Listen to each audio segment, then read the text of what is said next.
éloigner. J'espère que vous allez bien. On va parler. Attends, tout à l'heure, on fera un gros dossier sur alors les catastrophes aériennes ou les catastrophes aériennes évitées de peu. Ces derniers temps, vous allez peut-être prendre l'avion cet été, vous posez beaucoup de questions. Gérald Felzer sera là, répondra à toutes nos questions. On va vous remontrer les images dingues qu'on a retrouvées sur toutes les catastrophes évitées, les problèmes des avions de ces derniers mois. On marche sur la tête. Franchement, on marche sur la tête. En attendant, on va parler c'est notre focus TV de l'été. On va parler du juste prix. Le juste prix. Alors, le juste prix. Et en ce moment, c'est la grosse mode, quoi. C'est toutes les vieilles émissions qui reviennent. Les anciens jeux. Oui, les anciens jeux, les émissions qui reviennent versus 2024. La mode est trop vieille et ça m'arrange. Daniel, mais tu n'es pas vieille, Daniel. Tu n'es pas vieille, Daniel. Clairement pas.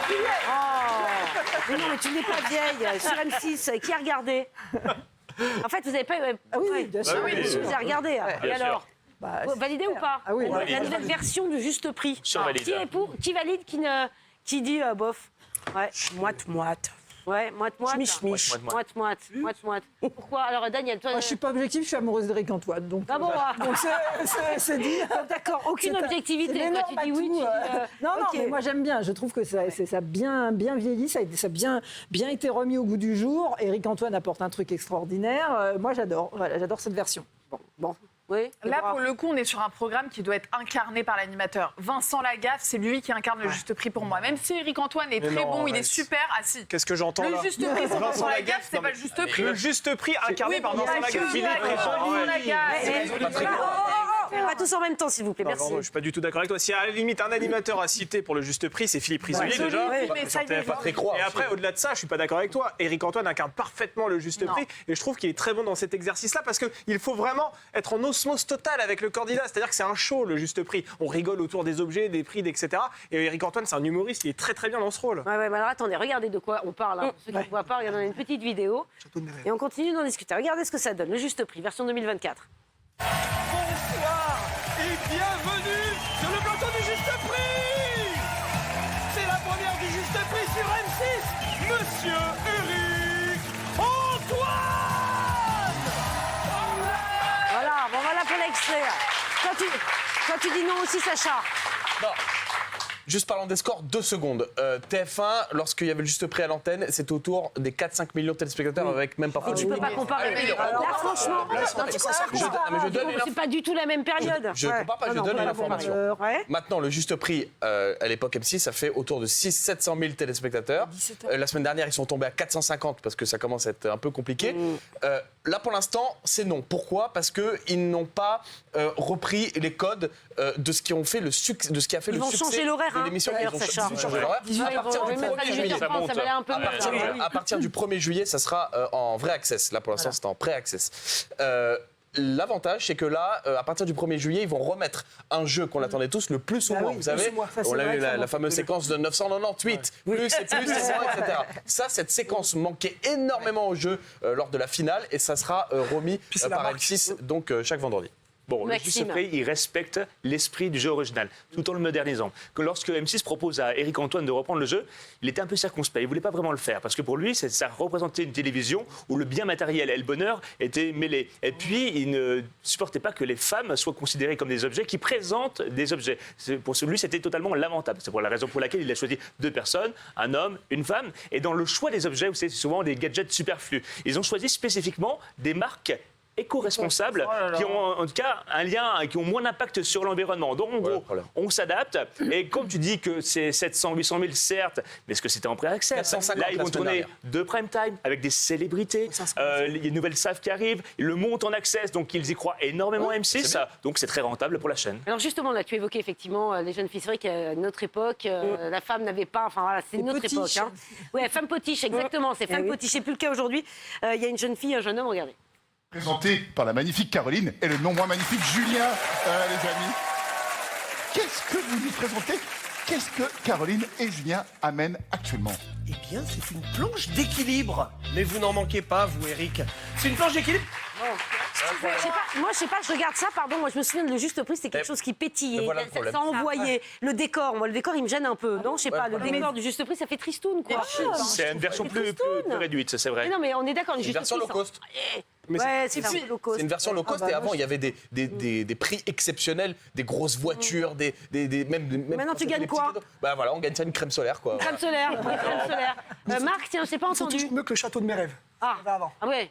Ah oui, le château de mes rêves, t'aimais pas. Le château de mes rêves, t'aimais. Et le juste prix, t'aimes bien. J'aime bien. Pourquoi? Bah, c'est un bon retour, je trouve. Ils font entre 500 et 800 000. Ouais. Et mieux que le château de mes rêves et Ouais, bon, tu dis, bon, bah, Magali. nostalgique. Ouais. Alors moi, je trouve que tout ce que vous dites là autour de l'animateur, ça ne sert à rien parce que c'est un des seuls jeux où on joue même tout seul à la maison. C'est-à-dire que moi, quand j'étais petite, je prenais les objets et je jouais toute seule chez moi, je m'éclatais. Pour moi, l'animateur, ça n'a aucun problème et il n'y a aucun souci là-dessus. Après, je trouve par contre, petit bémol, voilà, sur les deux. Je trouve qu'à force de vouloir respecter les codes, trop les codes, moi je trouve que les deux, ça fait deux potiches en fait. Vous voyez ce que je veux dire? Ça fait trop, il n'y a pas de personnalité. Alors que quand il y avait la fille qui était toute seule, je trouvais ça, au contraire, moi je trouve ça sympa d'avoir une jolie fille qui présente des produits et tout. Il n'y avait rien de péjoratif là-dedans.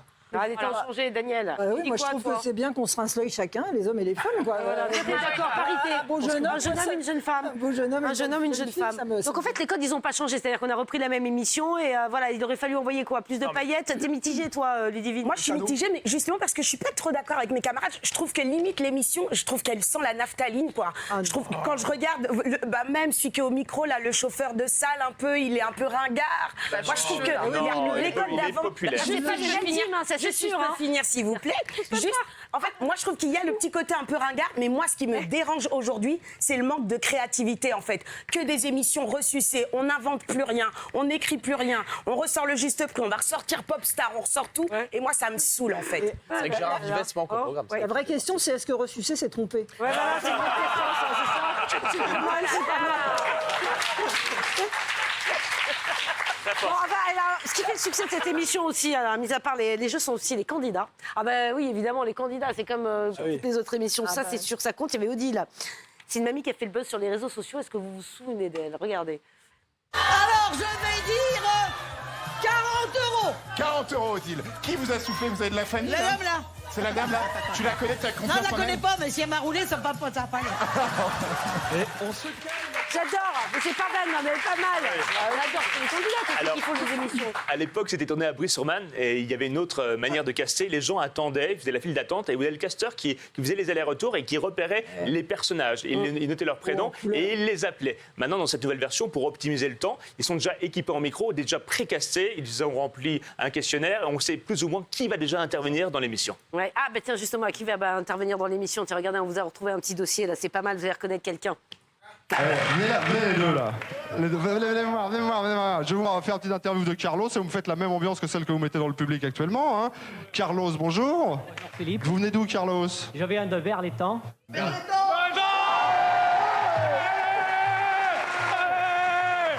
Et vous avez gagné quoi cette semaine, Carlos? J'ai gagné un caméscope. Ouais. Ah oui, c'est Cyril, évidemment.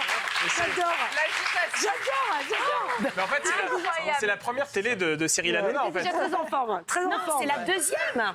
Il avait déjà fait avec Philippe Risoli, en fait. Tu te rappelles pas? Il avait été dans le public du Millionnaire et tout. On s'en souvient. Il avait fait Le Millionnaire et je crois que la prod l'avait déjà trouvé tellement bon qu'ils ont voulu le remettre sur le plateau, Cyril. Ah non, je trouve ça génial, ça. Pas changé, hein. Pas beaucoup changé. Toujours aussi, et puis aussi chiant, quoi. Vous le voyez. Voilà, c'est ça, il y va. Non, Il avait c'est- fait caméscope. Et c'est resté dans l'émission maintenant. À chaque fois, le public après comme ça. Après, quelque part, il comprend les codes aussi, je pense, à ce moment-là, parce que de tous les âges et de toutes les époques, en fait, les productions ont toujours cherché ce genre de profil, des profils exubérants. C'est vrai que les personnes, les candidats qui sont dans des émissions que l'on voit à la mi-journée, par exemple, dans les 12 coups de midi, etc., ils sont pas castés uniquement parce que ce sont des puits de culture générale. C'est parce que, avant tout, ils apportent une personnalité, quelque chose de divertissant, qui va pouvoir justement faire rire le public qui va regarder ces émissions-là. Ah, mais ça nous amène à un autre, Toujours autant d'énergie. un autre rendez-vous culte, le retour du Big Deal, point d'interrogation. Alors, ça aussi, mais ça c'est pas, voilà, pareil. Ce que je disais, c'est qu'on remet des émissions. vous en citer Voilà. Mais non, 10, mais ça après, en même temps, il y a eu un tel.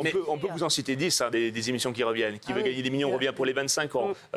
Popstar, Bientôt ça se tourne au Dôme de Paris. C'est Arthur qui animera l'émission en public dans un gros dispositif. Le maillon faible. Il y a que le meilleur gagne avec Philippe Lelouch qui revient sur M6. Il y a toute cette nouvelle vague. En fait, toutes les anciennes marques, les producteurs, ils ont bien compris. On est dans un mood revival. Idol. On a vu la Starac, on a vu Secret Story.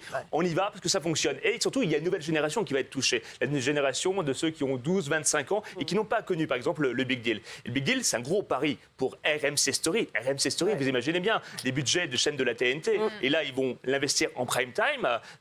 Si vous voulez que ça réussisse, il faut que les moyens soient à la hauteur de leurs ambitions. Non, mais ça, je suis d'accord avec toi. Ça veut dire qu'on remet des programmes anciens, mais tout fonctionne pas en fait. non. Il y a des trucs qui sont un peu passés, non? Je sais pas, il y a des programmes que ok, c'est bon. Oui, c'est ça. Déjà vu, c'est souffle. On peut en citer, Nouvelle Star, Apprendre ou à laisser, toutes ces émissions qui ont été à un moment donné relancées, ça n'a pas forcément fonctionné. Star Academy, ça a super bien marché. Apprendre ou à laisser, ça a bien marché sur C8 quand même. Ouais, après, j'y crois pas trop, très honnêtement, le retour du maillon faible, par exemple, sur M6, parce qu'il y a des concepts, si vous voulez, que vous relancez, mais qui reposaient uniquement sur une personnalité. C'est comme si vous relanciez quelque part Touche pas à mon poste, par exemple, en 2050, sans Cyril Hanouna, si vous voyez. C'est un peu. En 2050? Oui, par exemple. D'accord. Déjà, il n'y aura pas Daniel Moreau.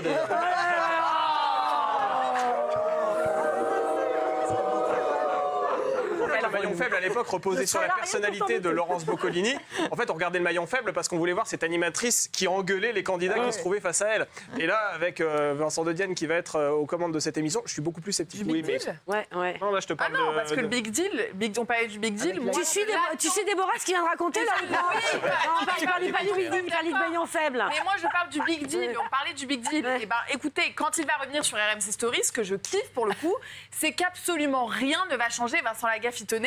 Aucune règle ne va bouger. Bill, le petit maintenant, sera le même, qui renfilera exactement le même costume. La seule chose qui changera, c'est les gaffettes pour le coup qui ne seront plus là comme à l'époque. Tout ce qui est rapport à la misogynie. Oui, Sacha. Non, mais comme disait Maxime, comme ça va être en prime time, ça va être compliqué de refaire une émission comme on l'avait avant. On rappelle que c'était à 18h, 19h à l'époque sur TF1. Moi, perso, j'étais tous les jours devant quand j'étais petit. J'adorais cette émission. Voir Vincent Lagaffe faire le foot tous les soirs, c'était incroyable. Et là, l'histoire du Big Deal, c'est que quand ça va arriver en prime, est-ce qu'on va avoir la même émission qu'on avait en accès sur TF1, même si c'est le même animateur, même si c'est le jeu? J'ai l'impression que ça va être encore un petit peu une version low cost, mais ça arrête sur RMC Story. C'est une chaîne qui n'a pas le même budget que TF1. Ah non, c'est sûr. Et petite exclue TPMP même l'été, puisqu'on parle des revivals de jeux, figurez-vous que TF1 a proposé à Jean-Luc Reichmann de faire un retour d'Attention à la marche en anniversaire. Ça aurait été énorme. Et visiblement, ils sont en discussion là-dessus pour faire une spéciale, un peu comme ils font pour les Qui veut gagner des millions les 25 ans. Avec la question L'émission à laquelle Sacha a participé, bien sûr. Ça va cartonner. C'est la question co. Oui, j'adore. Il le fait très bien. Il le fait très bien. Le Big Deal, c'est 7 saisons quand même, plus de 6 millions de téléspectateurs chaque fois. Ça donne le tournis. Et 1400 émissions tournées. Donc il y avait un sens un peu industriel à l'époque. Et puis remarquez aujourd'hui sur le retour des grandes marques, elles passent non plus au quotidien pour la plupart. Tu parlais du maillon faible qui revient avec Vincent De Dienne et le Big Deal revient en prime time. Ce sont les premières parties de soirée. Parce que c'est là, ça devient des événements. Et d'ailleurs, ils ne tournent pas 34, 40 émissions, mais ils font ça en test, ils voient comment ça fonctionne, ils vont quand même conserver le décor au cas où il y aurait une reconduction. Après, au-delà du Big Deal, il faut savoir que Vincent Lagaffe est un animateur qui, même s'il est moins présent à la télévision, est extrêmement populaire. À TV Magazine, il y a un sondage qui est paru il y a quelques années de ça, 2 ans je dirais, qui posait la question à un panel représentatif de la population française âgée de 4 ans et plus, donc vraiment quelque chose de très représentatif. Quel est l'animateur qui vous manque le plus aujourd'hui à la télévision? Et en première place, il y avait Vincent Lagaffe. Donc c'est quelqu'un qui vraiment a marqué le paysage audiovisuel et vraiment que des personnes regrettent aujourd'hui de ne plus voir en télévision. En animateur Vincent Lagaffe et en animatrice Dorothée. Et Dorothée, bien sûr, mais Dorothée, on a grandi avec elle. On peut juste dire un petit mot quand même. Dans les émissions Revival, il n'y a que la vérité qui compte. C'est un vrai retour réussi sur C8. Ça revient. C'est vrai que la vérité qui compte. Gros carton, ça va revenir là. Ils sont en train d'en retourner. D'ailleurs, je vous le dis, si vous avez une vérité à révéler, n'hésitez pas à vous contacter les équipes. Vous verrez, vous passerez un bon moment. Voilà. Je vous en ai parlé il y a quelques jours. Voilà exactement. On va envoyer un mail. Envoyer un mail. Enfin bref, vous avez le numéro de téléphone, les appels à témoins. Vous n'hésitez pas. Si vous souhaitez retrouver quelqu'un ou dire quelque chose à une personne qui a compté pour vous, n'hésitez pas. Vous serez bien accueillis. Ils sont formidables. Bataille et Fontaine, oui, ils adorent. Tu as raison de dire, effectivement, c'est un succès. Ça peut paraître étonnant, parce que la société a tellement changé avec les réseaux sociaux, on peut peut-être se retrouver plus facilement. Oui, mais l'émotion, ça marche, parce que voilà. Ça change pas, tu as quelqu'un en face de toi, c'est pas les réseaux sociaux. Exactement. Tu règles pas tes trucs, et en plus, on se retrouve embarqué. Quoi. Tu commences l'émission, tu lâches pas, il faut être très fort. La Starac aussi, parce que là, on parlait plus que des jeux, parce qu'il y a que la vérité qui compte n'est pas un jeu, mais la Star Academy qui est revenue aussi sur TF1, c'est un énorme succès. Pourquoi? Parce qu'ils ont repris les codes de ce qui qu'il y avait avant, c'est-à-dire des candidats feel good, le château, qu'ils avaient perdu lors de la dernière saison sur TF1. Donc il n'y avait plus les ingrédients. L'animateur, Nikos évidemment. Et donc c'est pour ça que ça a été aussi un énorme succès. Et pardon, est-ce que la télévision française ne manque pas un peu de créativité? Bah oui, madame. Non, mais pourquoi que quelqu'un m'explique ça? Voilà, les chaînes. Parce qu'il y a trop d'argent en jeu et mettre un nouveau concept à l'antenne, ça fait plus peur que d'essayer. Oui, mais tu peux tester sur les réseaux, tu trouves les moyens de tester le concept avant, non? Enfin, il y a bien des solutions. C'est vrai qu'on a l'impression qu'on n'invente rien, que voilà, c'est dans les vieux pots qu'on fait les meilleures confitures, nous dit-on. Même. Donc ça va sur l'amour. C'est ça. C'est vrai que vous avez raison, la télévision ne manque pas de créativité, je pense qu'elle manque d'argent surtout. C'est-à-dire qu'aujourd'hui, les productions, elles n'ont pas les moyens d'avoir suffisamment d'audace pour mettre un concept nouveau à l'antenne. Parce que s'il se crache, c'est ce qu'on appelle une catastrophe industrielle. Et en l'occurrence, je ne suis pas forcément opposé à l'idée de remettre des anciens concepts à l'antenne. Vous savez, on vit une période assez mouvementée, on le voit aujourd'hui avec les élections législatives. C'est bien d'avoir des repères aujourd'hui qui nous rassurent. C'est quoi le rapport avec les élections législatives? Quand on vit un moment de trouble, c'est bien de se souvenir aussi d'un moment où tout allait bien. Et je pense que quand à l'époque on avait ces émissions comme le Big Deal, qu'on avait le maillon faible, etc., ça nous rappelle cette époque finalement un peu insouciante où tout se passait plutôt bien. Alors insouciante, il y avait quand même des crises, etc., mais on ne vivait pas ce qu'on vit actuellement là maintenant. Bon, et moi je dis juste que quand même, il y a certaines créations qui fonctionnent. Est-ce que les plateformes sont plus audacieuses que les chaînes historiques? Je me pose la question. Ils ont plus de moyens. Et LOL sur Amazon Prime. Et Popstar sur Amazon Prime. Oui, mais Popstar, c'est un vieux truc. Ah oui, exactement. Et pourtant, c'est une plateforme qui revient sur Amazon Prime. Non, mais je dis LOL, ça a cartonné. LOL, c'est l'exception qui confirme la règle. Ah bah oui, non, mais bon, pas du tout. Allez, Ludivine, on t'a pas entendu. Ludivine. Juste vite fait pour contredire. Non, mais pas vite fait. Maxime, je suis totalement d'accord avec vous. Je vous le disais, le manque d'inspiration, de créativité, les émissions ressucées. Moi, j'en peux plus. LOL, carton absolu. Nouvelle école sur Netflix, carton absolu. Mais c'est pas des jeux, on parle d'émissions, Doudou. Comme par rapport à la Starac, tac, télécrochet. Tu l'appelles Doudou, toi? J'appelle Doudou. Mais il est tout doux. Grâce à moi. Je sais pas. C'est mignon, c'est mignon, c'est super. Oh, il se passe un truc. Il faut oser. En vrai, il faut oser. Pascal m'appelle mon chéri. Oui, Il faut de l'argent. Pascal, non, sur les jeux, le vrai problème, on l'a dit, c'est qu'il y a un manque d'argent. J'ai proposé un jeu à C8 il y a pas longtemps. Sacha, il est de tous les bons. Alors vas-y, raconte ton jeu. Tout l'air, c'est lui qui gagne à la fin. Je vous dis, franchement, ça c'est. C'est mon rêve d'animer un jeu. Mais aujourd'hui, on voit quoi le problème? C'est qu'il n'y a pas d'argent. Quand on a repris Apprendre ou à laisser, ou quand on reprend le juste prix, il n'y a plus d'énormes sommes à gagner. Et avant, ce qu'on aimait bien voir à la télévision, c'est ouvrir une boîte pour pouvoir gagner 1 million d'euros. Comme à Qui veut gagner des millions. Aujourd'hui, c'est qui veut gagner maximum 10 000 euros. Parce que les chaînes n'ont plus d'argent, donc les gains maximum sont pas très élevés. Donc on n'a pas. Je crois que c'est ça, c'est parce que t'as pas trop. Ça va 10 000 balles, mais c'est énorme, 10 000 balles. Bien sûr que c'est énorme, 10 000 balles pour les Français, mais quand avant, on pouvait gagner 500 000 euros, 1 million d'euros en ouvrant une boîte, et que maintenant, les échelles des gains vont jusqu'à 10 ou 20 000 euros, où il n'y a que sur TF1 les 12 coups de midi où on peut gagner 1 million, mais il faut attendre 2 ans, être maître de midi pendant 2 ans. Donc voilà, ça motive plus. T'as pas tort, t'as pas tort. Question pour un champion, ça marche toujours et on gagne un dictionnaire, voire 2. Hein, ouais, bah c'est non, c'est pas les gains, je suis pas sûre, mais effectivement, je suis d'accord avec Damien, peut-être que oui, ça nous rassure de retrouver des programmes, mais je pense qu'on est un peu déçus, non? Oui, il y a quelques petites créativités de temps en temps, tous les 3-4 ans, duel en famille sur France 3, France Télévisions teste des choses. Sur le marché international, ce qu'on appelle un hit format, un voice, un incroyable talent, c'est tous les 10 ans. Tous les 10 ans, vous avez un gros format qui arrive, qui est généralement acheté, préempté, optionné par une grande chaîne nationale qui a les moyens de le développer. Et moi, tiens, il y a Masked Singer qui était arrivé aussi. C'est un programme qui... Non, mais c'est vrai. Alors, Masked Singer, on en attendait... tout le monde attendait l'événement Masked Singer. Mais et bon, c'était nouveau, Masked Singer. Enfin, tu vois, c'est un nouveau programme. C'est pas une révolution.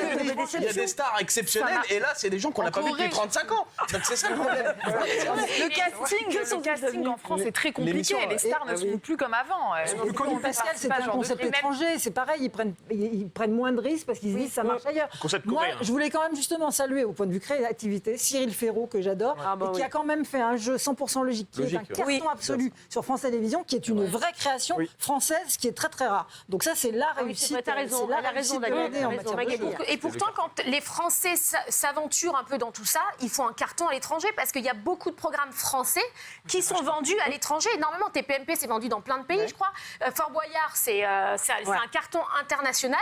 Il y a plein de... Donc c'est vrai que le problème, c'est que les chaînes, je pense que c'est pas vraiment les prods qui n'ont pas envie de bosser ou qui n'ont pas envie de produire, c'est les chaînes qui peuvent pas payer ces programmes-là et du coup qui prennent pas de risques. Donc, et c'est dommage parce que la production française est de qualité et on le voit dans les ventes à l'international. De toute façon, le catalogue des anciens formats, il est en train de s'épuiser. Là, encore 1 ou 2 ans d'anciens formats. Vas-y, alors il reste quoi? Tourner manège. Attends, tourner manège, c'est énorme.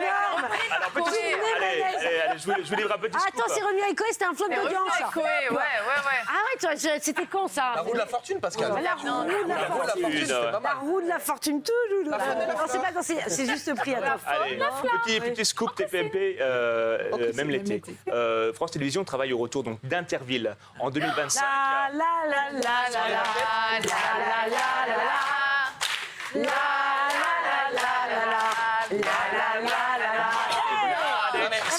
Maxime, le retour de la vachette. Sont les vachettes.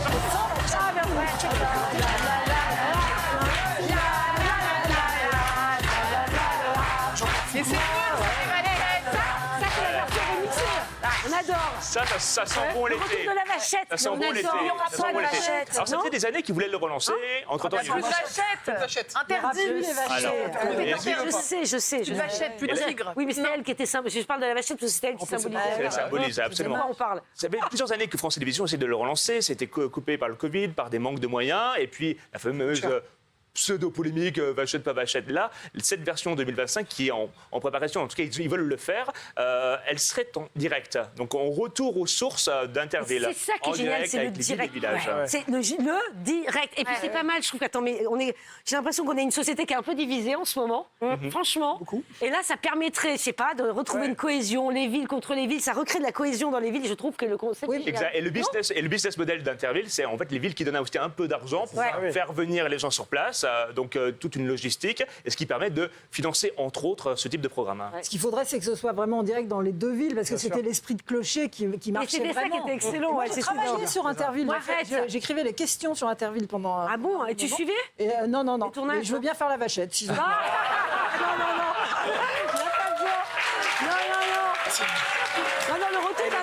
Le retour d'Interville, moi je dis oui. Vous dites quoi? Où ça? Oui, le retour d'Interville? Oui. Oui, avec Marc, les vachettes. il a un doute. Marc, il a fait son... Ça va, Marc? Ça ne dérange pas? T'entends pas de moi. Allez, imaginez en vachette, c'est pour ça. Voilà, ça va pas du tout. Allez, on se retrouve dans un tout petit instant. On va continuer de parler du Focus Télé. On parlera des abandons des animaux qui se multiplient pendant l'été. Et alors, le gros dossier sur les avions, je vous assure, surtout ne bougez pas. Vous allez voir les images. On aura Gérard Felzer sur le plateau. À tout de suite.